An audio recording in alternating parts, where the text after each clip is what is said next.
إنك لتصل الرحم وتكسب المعدوم وتقري الضيف وتعين على نوائب الحق. اے میرے سرتاج، آپ تو غریبوں کے سہارا ہیں، آپ تو یتیموں اور بیواؤں کی مدد کرتے ہیں، آپ تو بے سہاروں کو سہارا دلا دیتے ہیں، آپ تو لوگوں کے کام آتے ہیں. کلا واللہ ما یخزیک اللہ ابدا. اے میرے سرتاج، اللہ تعالیٰ کبھی آپ کو رسوا نہیں کرے گا، اللہ تعالیٰ کبھی آپ کو ذلیل نہیں کرے گا. اگر اللہ نے یہ ذمہ داری آپ کے کندھے پر ڈالی ہے تو اللہ اس ذمہ داری کو ضرور پوری کروائے گا. نبی نے یہ جملے سنے، نبی کے دل کو تسلی دی. تو یہ اللہ کے نبی کی سیرت کا ایک مختصر سا انٹروڈکشن ہے.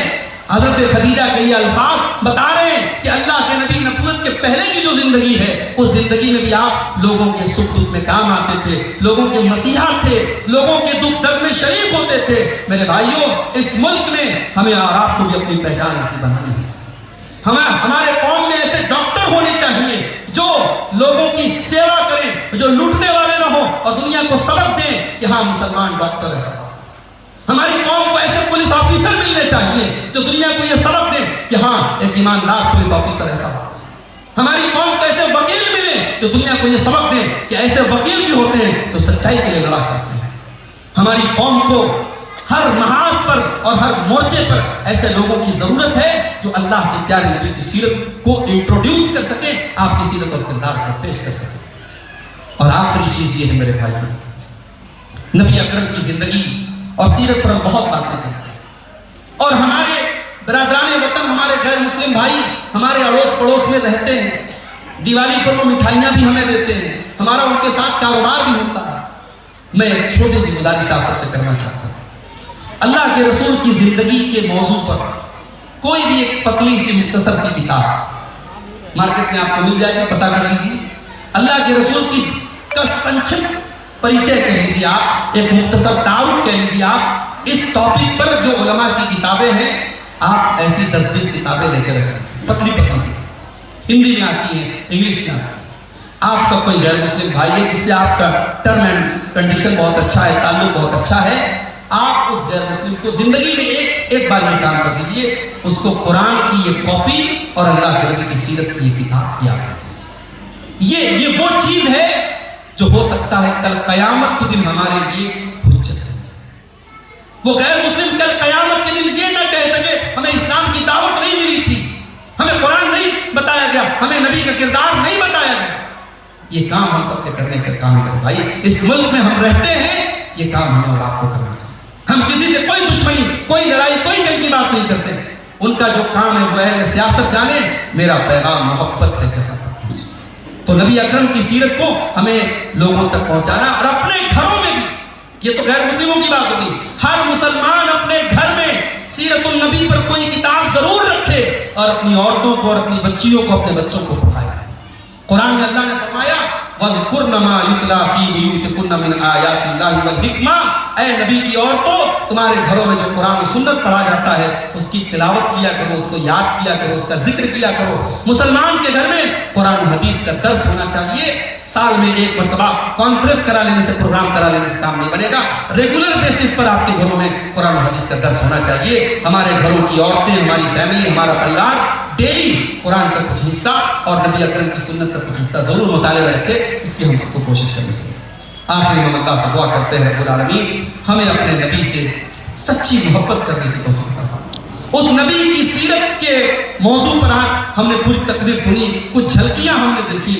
اے اللہ، اس عظیم نبی، اس اعلیٰ نبی کے اخلاق کو ہمیں بھی اپنے اندر اس کا کچھ حصہ پیدا کرنے کی توفیق عطا فرمائے.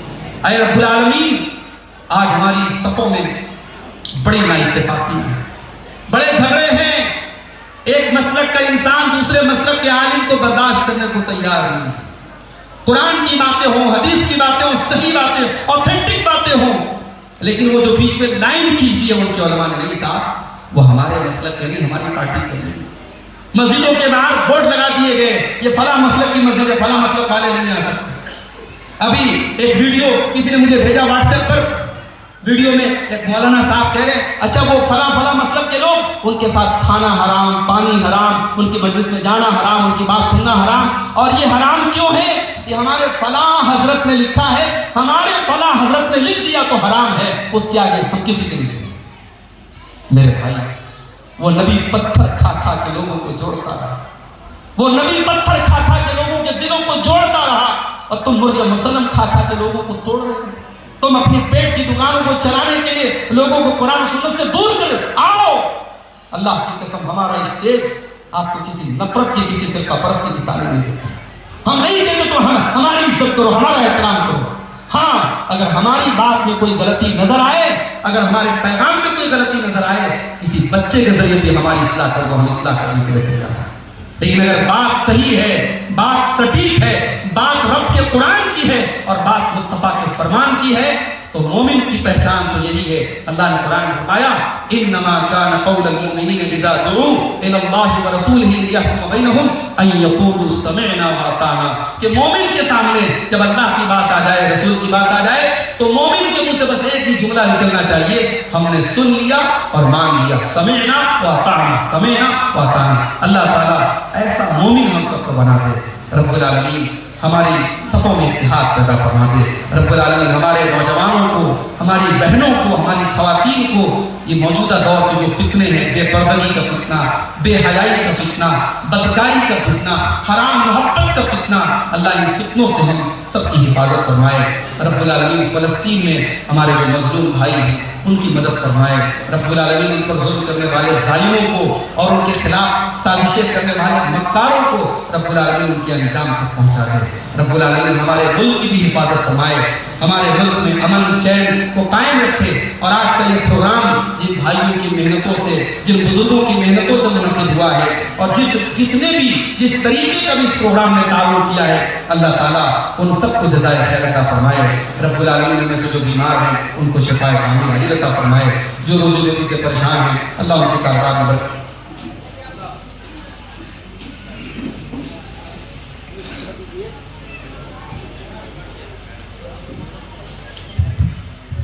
رب العالمین ہمیں مرتے دم تک توحید اور ایمان کے راستے پر چلنے کی توفیق عطا فرمائے۔ اپنے نبی سے، نبی کے صحابہ سے، نبی کے اہل بیت سے صحیح اور سچی محبت کرنے کی ہم سب کو توفیق عطا فرمائے۔ رب العالمین ہمیں دنیا اور آخرت و جہان میں کامیاب کرے، آمین۔ ربنا تقبل منا انك انت السميع العليم وتب علينا انك انت التواب الرحيم، وصلى الله تعالى على نبينا محمد وآله وصحبه اجمعين، والسلام عليكم ورحمة الله وبركاته۔